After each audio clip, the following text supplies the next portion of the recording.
Buying a house in today's world comes with a lot of emotion. Seriously, we're seeing average home prices reach some of the highest prices ever recorded, and interest rates doubling, even tripling from where they were just 3 years ago. And it's causing some people to spiral and make irrational decisions, like buying cereal-themed clogs. Y'all, pray for these people. In this housing market, people are getting fed up, desperate, and resorting to taking on mortgages they can't afford with little to nothing down. All the while, still loaded with other types of debt and anemic savings. And like the single seniors competing on the upcoming season of The Golden Bachelor, you might feel like you don't have any other options. And that's why today, you're gonna learn how much house you can actually afford. I don't know why I said it so happily, because this might be a very depressing episode, and I'm very aware of that. But someone's gotta tell you the truth to your face, right? At least that way you know exactly where you stand and what it's gonna take to reach your home ownership goals. But first, show me that you accept this rose with a like and subscribe. And share this video with someone who needs to know it's never too late to fall in love again. I just don't want to go home. Now, how much house you can afford really depends on the relationship between your income and the mortgage. They need to work together like stars and stripes, like pen and paper, like fish and chips. God bless the Brits. Love me some chips. Chips. Now, figuring this out is key, because most lenders will dish out mortgages that are way more than you can actually afford, and that will keep you in debt decades longer than you have to be and should be. So to keep that income to mortgage ratio healthy and balanced, I recommend a total mortgage payment that is no more than 25% of your after-tax income. And if you're wondering what's included in that 25% payment, it includes principal, interest, property taxes, homeowner's insurance, any HOA fees, and private mortgage insurance, or PMI, if it applies. So let's say you earn $5,000 a month after taxes, but before other deductions like healthcare or 401k contributions. In Tennessee, that would be about a $75,000 yearly salary, which, by the way, is just above the national median household income. So according to the math, 25% of $5,000, your monthly house payment should be no more than $1,250. Now that you've got that magical number, let's figure out how much house you can actually afford. And to do this math, I'm going to use my handy-dandy mortgage calculator at RamseySolutions.com. And if you want to follow along, I will link it below. Let's do this. So let's start on the low end, and I know for you that live in a high-cost living area, these numbers are insane, but for people who live in other parts of the country, which those people are people too, did you know? They can find homes that are reasonably priced still in today's world. So let's say the home is going to be $162,000, and you've got 10% down. That means your payment is at $1,588. Now that's assuming a 6.5% interest rate on a 15-year fixed-rate conventional loan. A lot of numbers thrown out there, but let me tell you about the type of loan you want to get. There's so many out there, and there's so many mortgage traps, and I've done some videos on this, but the key here is sticking to a 15-year fixed-rate conventional loan. This is the best bang for your buck. It's going to have a lower interest rate, and you're going to pay off your debt in half the amount of time. And remember, the key to everything I teach on this channel is that you want to get out of debt ASAP and stay out of debt. And so a higher payment means you pay it off in less time. Good? Capiche? We good? Good? Awesome. Let's move on. So with this house at $162,000, we're not quite at that $1,250 payment. So what are the numbers we can tweak? Well, we can't really adjust our property taxes, that's set. We can't really adjust our homeowner's insurance if we shopped around, like with our friends at Xander. And we will have PMI. Now, to avoid that private mortgage insurance, we could increase our down payment with a little bit of patience, hard work, roll up the sleeves, get the side job, wait another 6 months, and maybe we could put 20% down instead. Let's see how that changes our numbers here.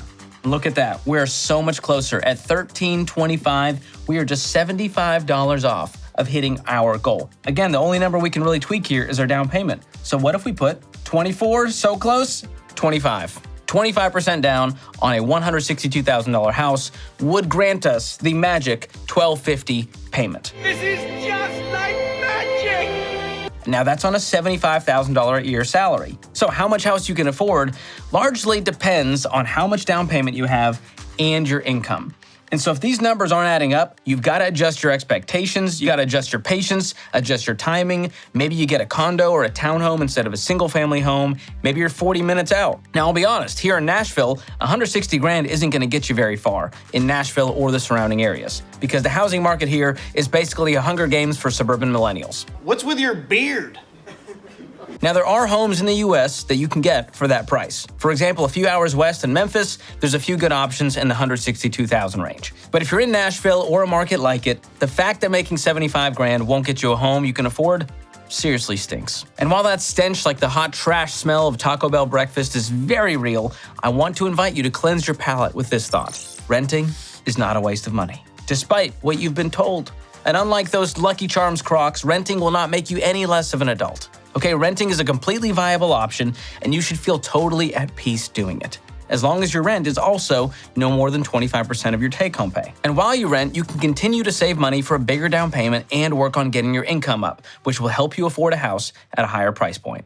Yes! Okay, so we know what a $75,000 salary will get you. Let's see what you can afford if you bump it up to $100,000. You know, that idyllic six-figure amount that is actually more than what about 65% of Americans make. Now, here in the great state of Tennessee, that $100,000 comes out to about $85,000 after taxes if you're married filing jointly, meaning that your monthly take-home pay would be around $7,000. And if you're wondering, how is it so high where I live? Well, we don't have income tax here in Tennessee. So that's why. I thought there was going to be a cooler answer there, but that's really it. Let's take 25% of that $7,000 take-home pay. That comes out to $1,750. So that's the total mortgage payment you're looking for.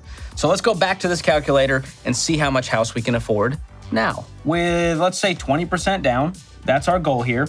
So with 20% down, we are still below that 25% thresholds, which means we can bump up our home value that we're looking for. Let's go to $220. Boom, right there. Now that's something we can work with. So where I'm at in Nashville, $225,000 won't get you a brand new 4-bedroom in a popular neighborhood overrun with doodle varieties, but it will get you a solid condo or townhome within 30 to 45 minutes of the city. Now, in a less competitive market like Cleveland, Ohio, there's tons of great home options at that price. And from what I've heard, Cleveland rocks. All right, let's up the game. Let's say you've got an amazing $150,000 household income. Maybe it's dual incomes with 2 working spouses, and you're just killing the game. So after taxes, your monthly take-home pay would be around $9,300. So 25% of that would be $2,325. So let's play around with those numbers and see how it helps us afford more home. Let's bump this bad boy up to $300,000 and see if we can stay in that $2,325.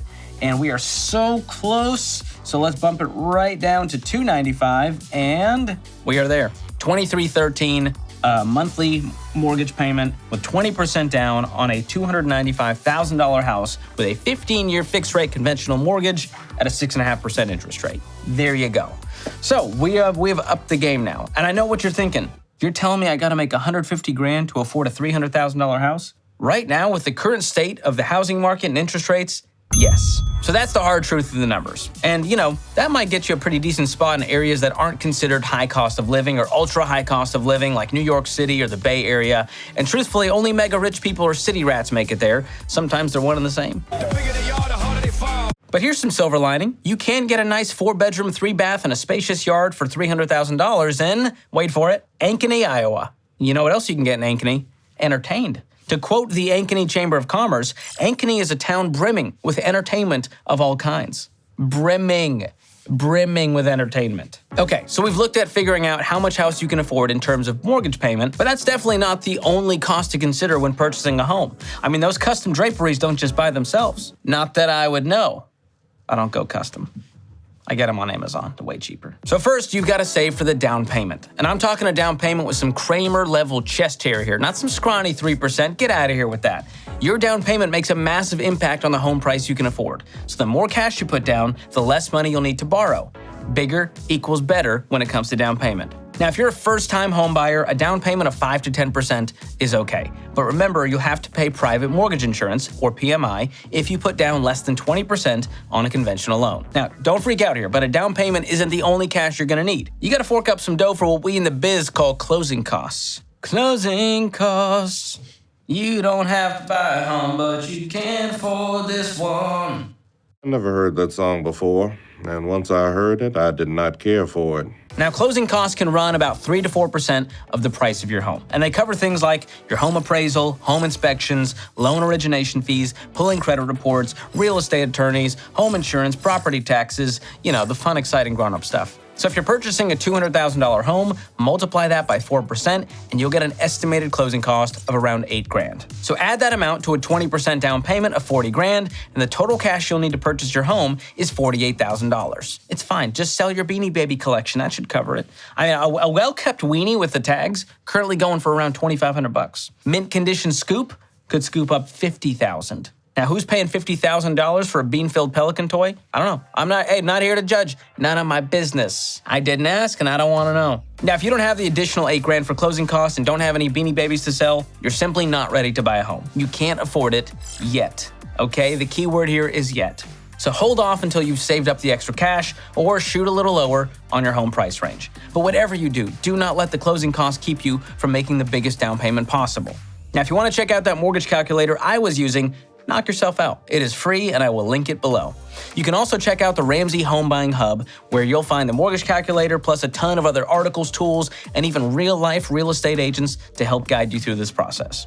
And this is where I personally go when I have a home buying question, so I'll link that below as well. In the meantime, let me know in the comments your thoughts on what you can actually afford. I would love to know. And share the wealth. Send this video to a friend who obsessively checks their home's value on Zillow, or that renting friend who doom scrolls Zillow late at night, wondering if there's still hope. Tough times out there, y'all. Happy or sad home hunting.